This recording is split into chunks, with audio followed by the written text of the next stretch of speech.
ตอนนี้ซุมเฮาก็มาฮอดเทิร์นแล้วเดี๋ยวพักผ่อนสักน้อยก่อนยังประเดี๋ยวเฮ็ดกินเควสนี่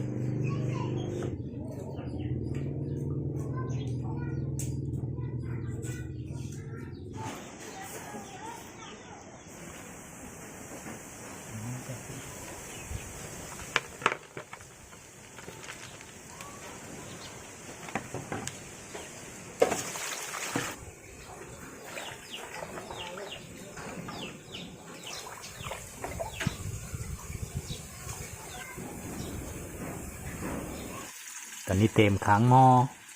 เดี๋ยวต้มเควสเห็นให้เลิกกินมาละแจ่วเควสป่นแจ่วกินเมนูแบบง่ายๆแน่หาเลอะเอาแต่ตัวเยอะๆได้ซุมเฮาต้มก็ได้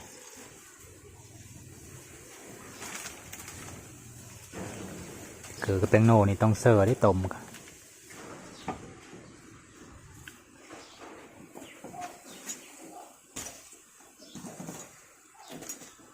คือลายขนาดบันนี้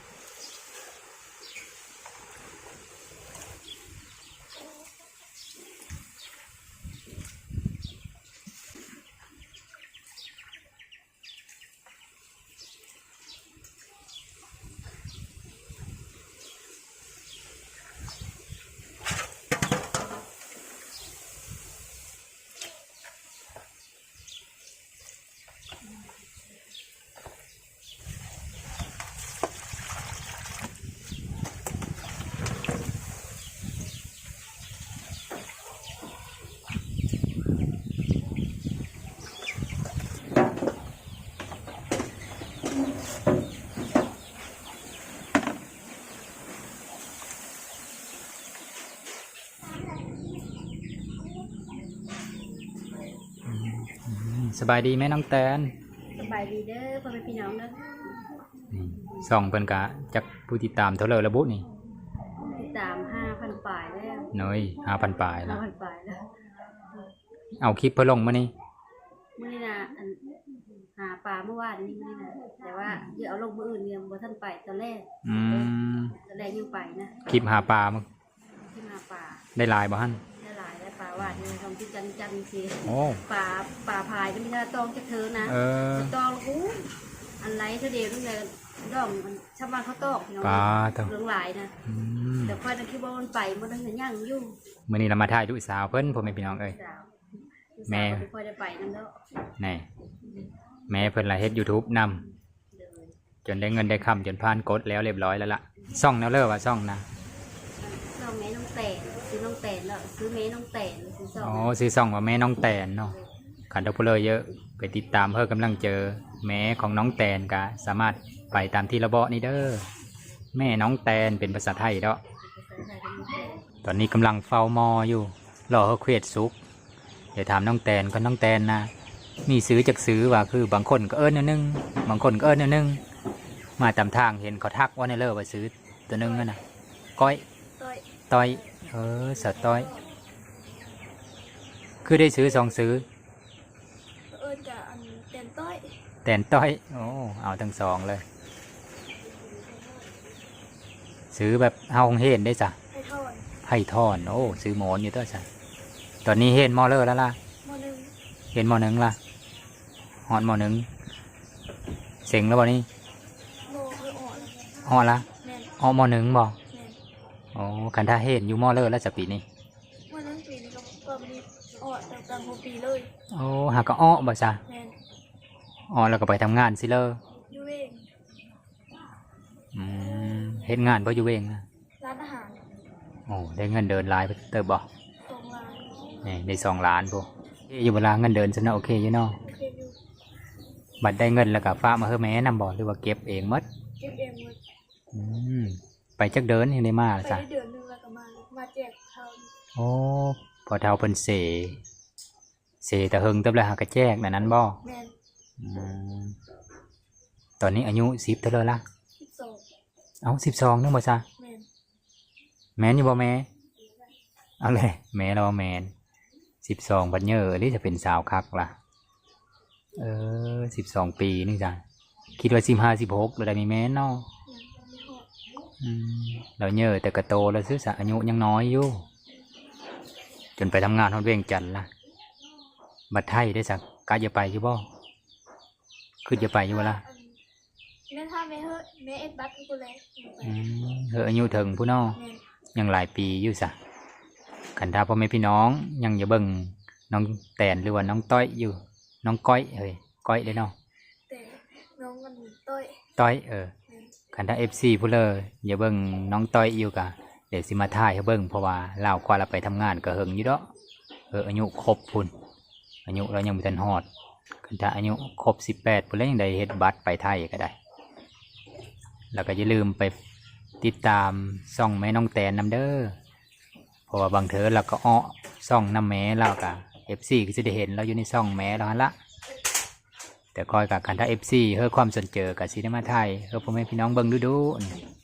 น้องก็น่าฮักแต่อ้อห้องเฮ็ดแล้วละมีแต่ห้องเฮ็ดแล้วคือระวังตลอดแล้วบัดนี้สิถามน้องก่อนว่าย้อนสาเหตุเพราะเด้ยังอ้อแต่ห้องเฮ็ดเพราะว่า FC ไทยนะเพิ่นเฮ้อความสนเจอถ้าได้คันถ้าว่าเห็นนางเอกซ่องอย่างน้อยๆนึงก็อ้อแต่ห้องเฮ็ดแล้วนี่เขาสิถามมาเหตุผลว่าคืออ้อห้องเฮ็ดย้อนเพื่อลาตัวบัด มีกันเฮ็ด ไม่มีเงินเฮ็ด แม่ ค่าเฮ็ดนะแพงตัวสลา ข้าวทิพกูแลคนไปกูเลย ไม่ พอแสน หมายถึงพี่เลยเงิน แม่อาจารย์เบอร์นี้ หมายถึงอาจารย์เก็บนะบอก แม่น เก็บตั้งห้าอีค่าเทอมตั้งห้าอีบอก แม่นทั้งห้า ค่าเทอมก็มีบอกของเฮ็ดรัฐมีอยู่บอกค่าเทอมก็ พี่นั่นแหละ เออน้องก็เลยไม่มีเงินเฮ็ดก็เลยได้อ้อซะในหาเงินซอยพอซอยแม่เสอันนี้ละแถวบ้านนอกมันหน้าเขาก็ไม่ได้เห็นความสำคัญของการศึกษาไปเลยเด้อพ่อแม่พี่น้องเลยตามนี้เด้อคันถ้าเห็นผู้เลยอ้อของเฮ็ดก้อนก็แถวบ้านนอกมันหน้าก็ย้อนพ่อแม่บีสามารถส่ง แล้วก็บีเห็นความสำคัญของการเฮ็ดนำเพราะว่าผู้เฮ็ดจบแล้วก็ไม่ได้เฮ็ดเฮ็ดงานพี่เลยพ่อปัลเลอร์เฮ็ดจบแล้วก็ยังได้ไปทำงานไทยอยู่พ่อแม่ก็เลยเสร็จละพอได้อ่านหนังสือพอได้เขียนซื้อตัวเองเป็นแล้วก็อ่านป้ายถนนหนทางบ้องมองนั้นมองนี้เป็นแล้วก็เสอันนี้ก็เป็นสาเหตุหนึ่งตอนนี้อีลาพาลงไปเอาพักมากินกับแจ่วนี่โซนก็อยู่เคอเฮิร์นนี่โลดคักแล้วสิ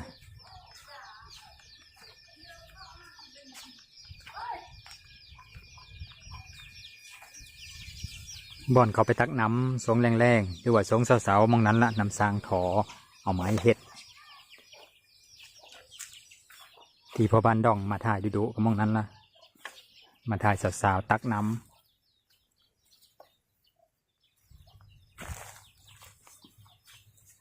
ตัวลอยรีบผักส่วนน้อยๆนี่แน่นอัดเลย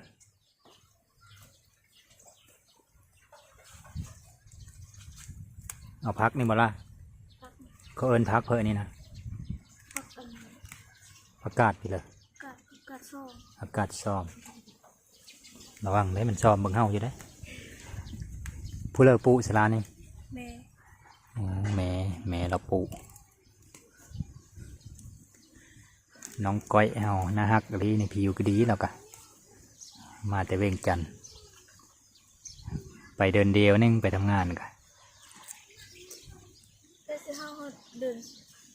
นที่สองแม่โทรให้มือ โอ้แม่โทรให้มาก่อน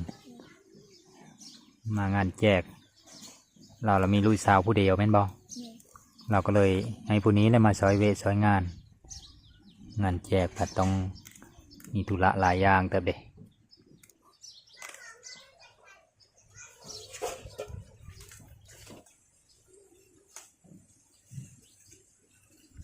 มาโตมาในนี้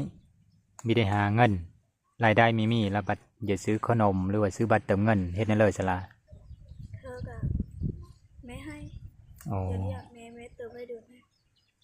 บางเธอกับแม่เราให้แล้ววะ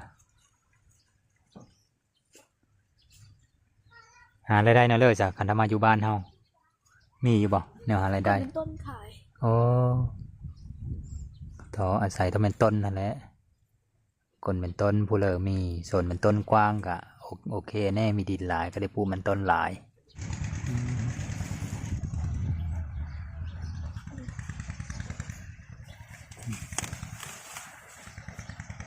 ไม่หลาย เคยปิดเอาไปขายอยู่เวลานี่นะ บ่เคยไม่ได้ปิดกิน มีแต่ปูกินได้ซื้อซะเนาะ แม่ เอามีต้องซื้อผู้เลิกก็โอเคแล้วเนาะมีจำเป็นต้องขายก็ได้พ่อบอกว่านี่ ก่อนละ อ๋อตัวบักลายกูเอาหน่อยเดียวนึงก็ได้ลายละ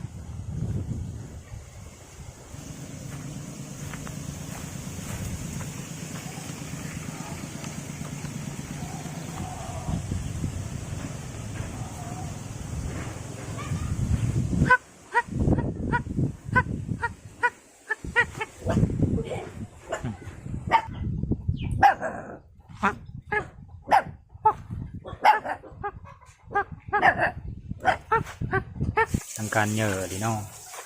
โอ้ต้องดีดีละเนาะพักตัวนะ เสือหุ่นไก่ เสื้อพุ่นขี้ใกล้ แม่น ไม่ได้เสื้อพูยไปจ้ะ บ่ เออขนาดเสื้อเอาขี้ใกล้เสื้อได้นี่ปุ๋ยธรรมชาติมีต้องเสื้อปุ๋ยสารเคมี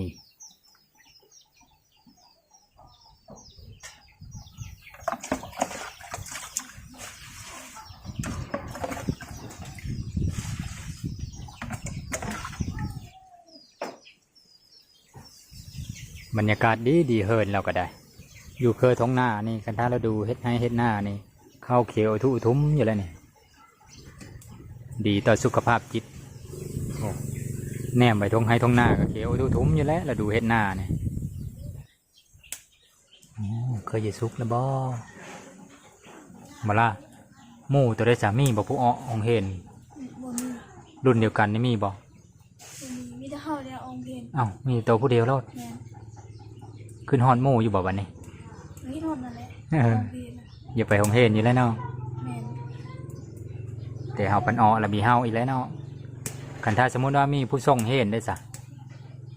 มีผู้อันเอาเงินเธอไปกลับไปเห็นอีเด้อนี่ ก็ อย่าเห็นอยู่บ่ ไปเห็นก็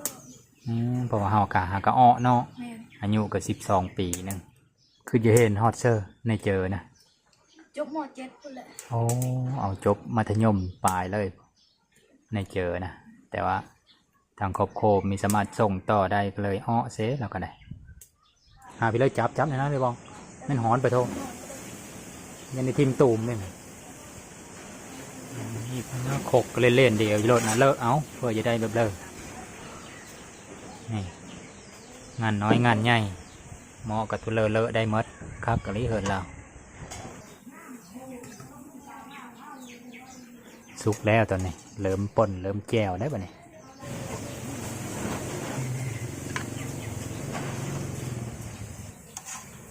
โตก็กินเพชรอยู่เวลาแต่ละเธอกัน กินเพชรนั่นแหละ มักเพชรอยู่ตัวสัน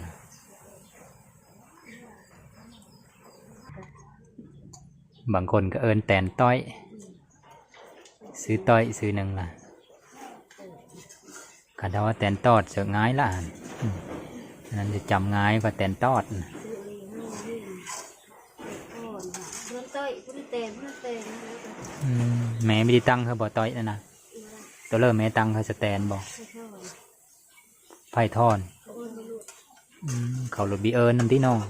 ซื้อหมอนลายแล้วก็บีเอิญนำต่อไปหงเห็นครูอาจารย์ผู้เอิญซื้อไผ่ทอน ตัวแม่จะได้เลยมีได้ซ้ำได้แต่หมูคนแหล้วไปดินน้ำหมูแล้วหมูว่าแตนคนหนึ่งปัดต้อยเอาไว้แตนต้อยเสีย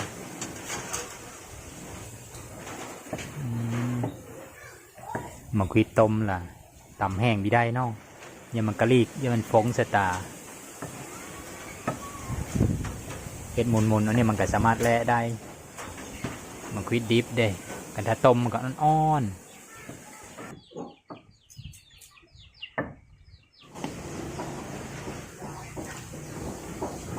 ตัวลายตัวสั่น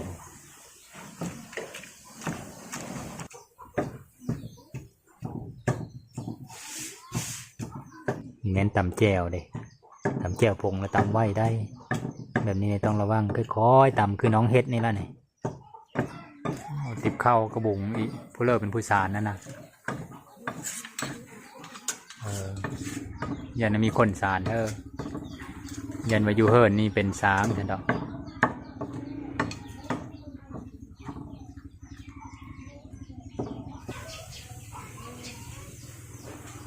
บ่ได้แซ่บ พอดีแซ่บแล้วน้องว่า มีต้องเติมไปแล้ว มีโลพักอีกทั้งตัวสดแน่ตัวโลแน่พักก็ได้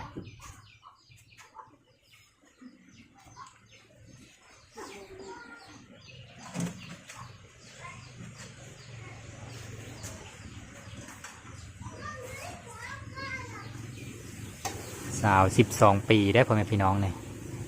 เยอะขนาดนี้ซอยพอซอยแม่ก็ได้ละมีเวะมีงานก็จนแม่บีเฮอไปบนอื่น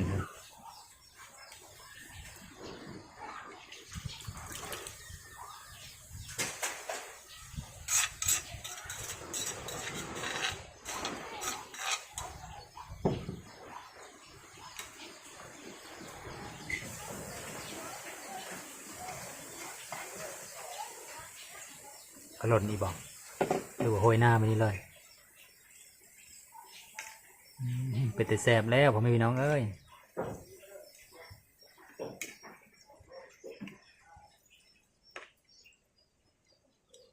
เดี๋ยวแบ่งให้น้องๆเรานำน้องเราก็หลายคนจำได้นี่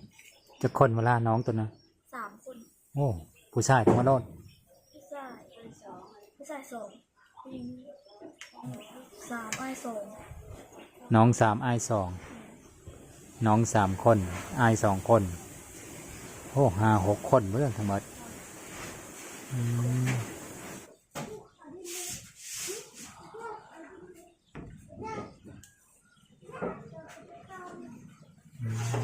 ผักกระสุกแล้วเต็มกินได้แล้วบ้านี่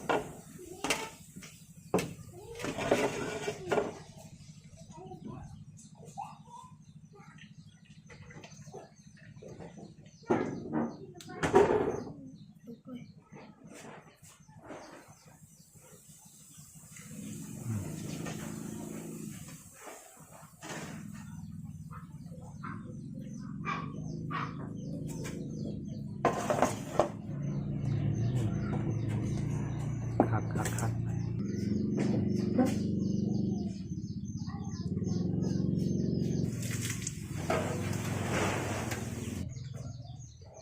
เริ่มน้องทำน้อง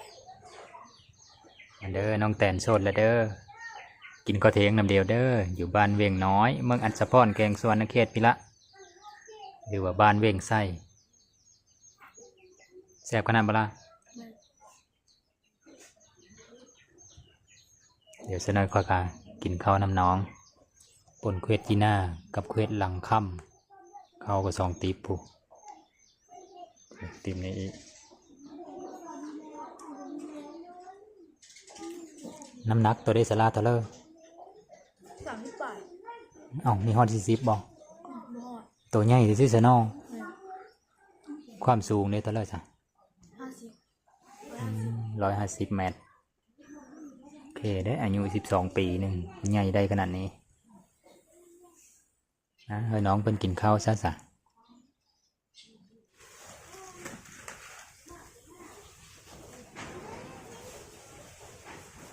มาเด้อพ่อแม่พี่น้องเด้อ